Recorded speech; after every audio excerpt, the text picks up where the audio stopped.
might be a cliche, but face a tiny fear every day, like going outside sweaty, wearing nothing but a towel at 6 a.m. in the morning, among people going to work. Have someone right there. Like, this is not comfortable, but facing tiny, little uncomfortable things like this will make you less fearful in life in general. So it doesn't have to be, you don't have to start out here, but it can literally be saying hi to the bus driver, or saying thank you to the cashier, or not ignoring that coworker that you usually have an awkward, thing going when you see them at work. So yeah, face your fears to get less afraid. Hello, and welcome back to another episode of the Sauna Diaries with me, Theo. And to the new subscribers that came from my recent post in the Snake Diet Motivation group, hello to you, welcome. Please click subscribe. Please follow me on Instagram too. I have the link here in the description. Post content there about my training and fasting routines, but also general tips. So yeah, go ahead and do that. So I had been thinking about doing an episode about my 48 fasting routine for lean gains. And now, when I did my post in the Snake Diet Motivation group, seems like a good opportunity to do so. So as usual, I will talk a lot from my own experience and mix in the science, where it makes sense, where I know something, corresponds with what I'm saying. But mostly I just give you my experience, my view of the whole thing. So, don't get upset if I get something, a word wrong here or something. Okay, so the routine, 48. The thought here was because 16-8 is the most mainstream intermittent fasting routine and been known to be used for specifically lean gains. I thought 48 is a cool thing, like training every other day and keeping the same eating window, just a longer fasting period. Then you eat more and fast longer. It's always good if you can get the eating window tighter, doesn't hurt. If you can do that, sometimes it doesn't hurt too much if you go a little bit outside it. So 48 is basically my average for it. I'll say that right away, that you can be more flexible with your eating window like this when you are able to do the frequent fasts, the frequent prolonged fasts, because they will make up for that, Like if you're not going to do the 48s that often, maybe it's better for you to keep a tighter eating window. If I do it really often, I get so much benefits, I get so much done, autophagy, growth hormone increase, stuff like that, that it doesn't really matter all that much if I go a little outside the eating window someday. And actually, since this routine was specifically made for me to be able to gain muscle while fasting and burning fat at the same time, you could use this routine for just doing the lean gains or maintaining or something, but this was my goal this time. And actually, when you want to build muscle, insulin spikes don't hurt. A little more insulin spikes, or insulin spikes more often, don't hurt. Here, it's a typical area where I don't know the science well enough to explain it, but I know insulin spikes, it makes you more anabolic. That will make a lot of people put on fat, but if you train hard, you want to be anabolic sometimes, to be able to build the muscle. So my thought here is that it's actually good to open up the eating window a little bit, because you'll be able to eat a little before the workout, enough to fuel it, but also maybe during and after. So you get some insulin spikes and just be as anabolic as possible around the training. And I've gotten a lot from people when I talk about fasting in comment sections or in some posts, that how do you get enough protein in, or this is not the fastest way of building muscle, stuff like that. And I never claimed this is the fastest way of gaining muscle. Obviously, if your only goal is putting on muscle and nothing else matters, this is not the best way of putting on muscle. But what you do if you eat a lot more often and a lot more, yes, you're gonna, if you don't fast, you're gonna gain muscle quicker, but you're also gonna gain more fat. That's pretty well established, that if you go bear mode, as they call it in the bodybuilding world, monster bulk, basically. You will put on muscle quicker, but it comes at the price of you also putting on a lot of fat at the same time. And my claim would be that this is the best routine for doing a body recomposition, like the best routine for building some muscle while cutting fat. That I will claim, and I'm going to go through why I think so. So the first thing is, like I told you, you can be so anabolic on the training day. You can, what we know from that, like, once again, this is not proven. It's just something it's a theory I'm working with. Like, when we know this from the bear mode thing, when they've done the studies on people eating a lot, and they make the quicker muscle gains but adding more fat. Like, how I view this is that you go bear mode on your training day, around your training, still preferably not in longer than an 8-hour eating window, because, yeah, quickly I'll throw in that basically the 16-8 routine is basically based on, there was a study with mice, where the mice that were basically on that fasting protocol, and they ate the same food as the mice that ate in a much longer window, and they gained more muscle and lost more fat just from this. So you still want to keep the window, still have an intermittent fasting window, but you eat a lot, like twice maintenance basically on that day, so you can be super anabolic, have a massive surplus around your workout,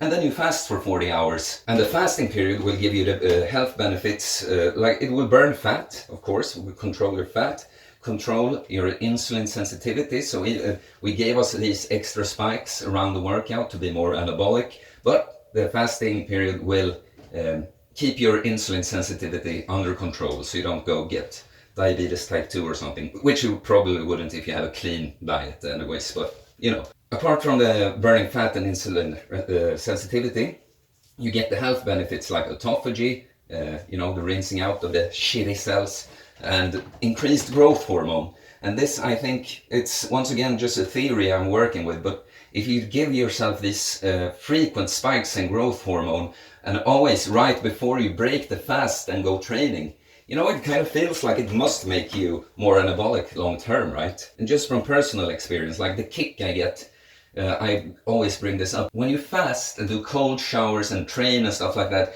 it's kind of the opposite of taking drugs. Instead of taking something, just putting something in your mouth, getting a good feeling for free, you put yourself through something and then you get a good feeling afterwards. And it's literally that your dopamine and hormones are more available to you. So just from personal experience, I'd say that when I break the fast with a good pre-workout meal, I can go for hours in the gym and feel great. I just get my workouts for this last month I've been doing, this 48 routine, have been just great. So personal experience, but it makes sense, right? That when you get all these good hormones going, get a rush, being able to put a lot of intensity into your workout. So what was my diet like during this routine?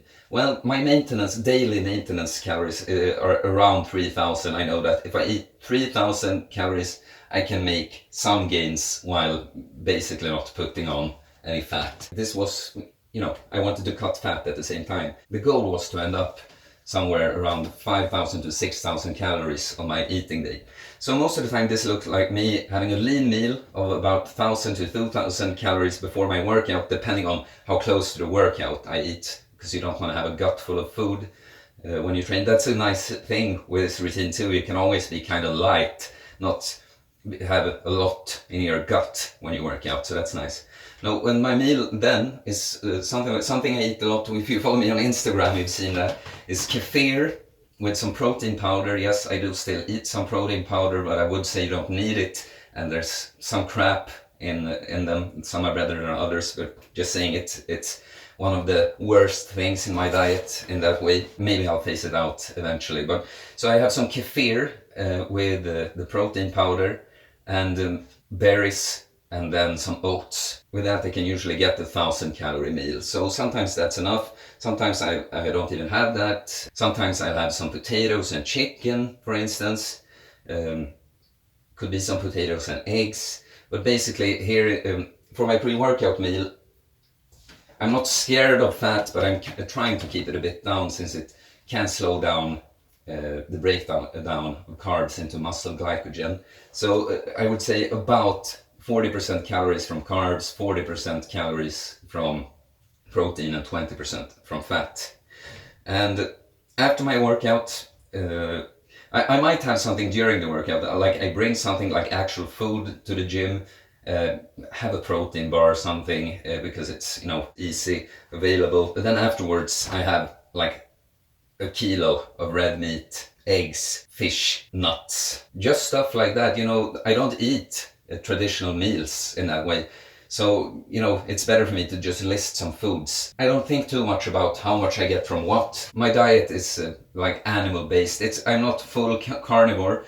I think it's a good thing for a lot of people, but for me, my diet is like 75% from animals, and then I like to have some fruits and some vegetables in there, because it's just good for the gut. I feel like when you eat high meat diet, like for me, it makes digestion better to have some carrots, some cucumbers and stuff in there. But basically, meat, red meat, pork, fish, and more prone to fatty meats and fish after the workout, since it's easier to hit the right amount of calories then. So I have a smaller meal that's still kind of big for people who don't live this lifestyle. Before the workout, 15 to 35% of my calories before the workout, and the rest of them after. And what does my workout routine look like? Well, basically I do full body every other day, which I won't always do. Sometimes I do full body like every day, and then I have to make the workout shorter and less volume, because otherwise you'll overtrain. But that's a nice thing, because I like to train hard and long, just like I like to eat big and fast long. So I like this, because especially I have the shoulder injury, so it just feels good to have rest days more frequently. So my training, I kind of improvise it, but I have the compounds planned out for most of the time. But if I make a template for about what I do 3 horizontal pulling motions. So something like a bent over row, a seated row, maybe some horizontal rowing machine sometimes. And then a vertical rowing motion, so a pull up, lat pull down, something like that. And horizontal pushing motion, like bench press or dumbbell press. And one horizontal move, sometimes maybe not horizontal, because I've had a shoulder injuries, maybe incline press or the overhead shoulder press. So 6 pushing sets, 6 pulling sets, half horizontal, half vertical. Then you get, you hit all the pushing and pulling muscles really. And then depending on, because the legs take a little longer to recover, I think. So I do deadlifts or squats or leg press, basically, mostly. Sometimes if I'm really sore in some way, or my lower back is hurting or something, I might do leg extensions and hamstring curls instead. But like 3 to 6 leg sets, like deadlifts. I know it's not strictly a leg exercise, but trust me, when you do full workout and cycle like this, it's like my quads, they grew from deadlifts, definitely. And then usually 3 sets of some isolated triceps move, like maybe I have the cables with a rope and stand and pull like that. Maybe I do push downs. Maybe I do the one when you have one dumbbell and hold it like this, go like that. And then 3 sets isolated for biceps, depending. I like the standing barbell curl the most, but if I feel sore from like weighted shins or something earlier, maybe I'll do a dumbbell exercise. Like I like the incline curls, because they hit the outer bicep. You can feel it quite a lot, that this area gets targeted more. Maybe I'll do preacher curls, the one when you sit and have biceps more isolated, like that. That's a nice one too. So the 6 pulling and pushing sets and the leg sets are basically the foundation. And sometimes I might not do the extra arm sets. Sometimes maybe I'll do some more isolated shoulder work. Sometimes I'll train calves. Maybe I'll train calves every other workout. Maybe I'll do some neck curls, So you have the foundation with the 6 pulling and 6 pushing sets, and 3 to 6 leg sets roughly, and then you add by feel. that's basically my workout regime in general, but especially for this routine. And on the rest days, I get some cardio in, and with cardio, I really just mean movement. Sometimes I go on a training bike or something like that, but get a lot of walking in. And I do a lot of recovery on the rest day, like get some sauna. If you have a sauna available to, that's a good opportunity to do it. You can do cold showers. This is a good day to stretch and work on if you have some, muscle knots, we say in Swedish, I don't know, but if you have some areas that are really sore or stiff, you can do stuff like that. I have some anterior pelvic tilt, some people know, and I usually do my exercises for correcting that on the rest day. So you don't have to rest fully, but let's call it a recovery day instead. I think that's it. I'm not saying this is optimal for exactly everyone. I'll link a video Cole recently put up, that actually my routine here was basically something I came up with on my own from watching a lot of his videos, and then he released that video, which is basically the elite version of this version. So that's what I hold as ideal for a fasting focused lifestyle for a guy that wants to train and be strong and ripped, so I'll link that in the description below too. Once again, not claiming that this is the best way of putting on muscle fast, because that's not my only goal. My goal is staying ripped, putting on muscle while getting more ripped or staying as ripped, getting the health benefits. It's about being strong and healthy for me. With emphasizes on healthy. It's not being as strong as possible, because then I'd be on steroids probably. No, but the 48 is the new 16.8.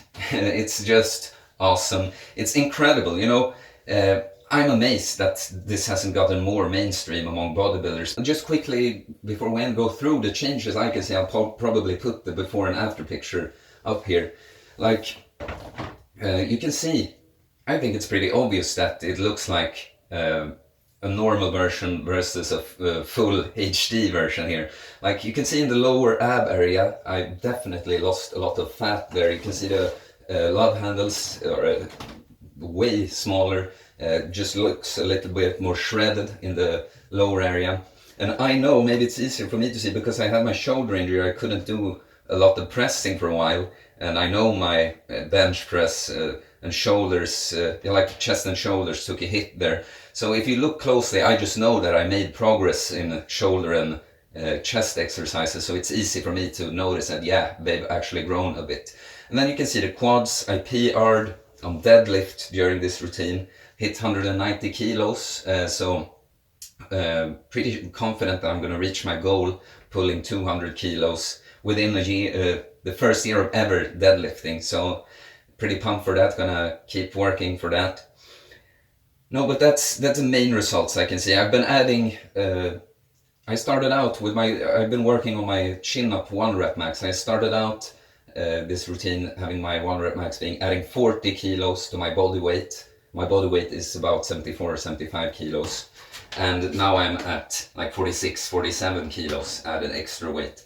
So I know I've been making progress, and I can tell that my muscles have grown while I've been shredding down. Yeah, so since I know what progress I've made, it's easy for me to spot the muscle gains. And I think it's the easiest thing is to see here though, is the fat loss in the lower ab area. The 48 is the new 16.8. It's so amazing, completely still in shock kind of that more bodybuilders don't take this approach, at least for cutting for a show. Like, I get it, the most roided up guys would maybe lose a lot of muscle doing this, but like the more natural builders, I'm amazed that I never hear them talk about this. To summarize it, this routine is great because it can be super anabolic on your training day. You can train really hard because you train every other day.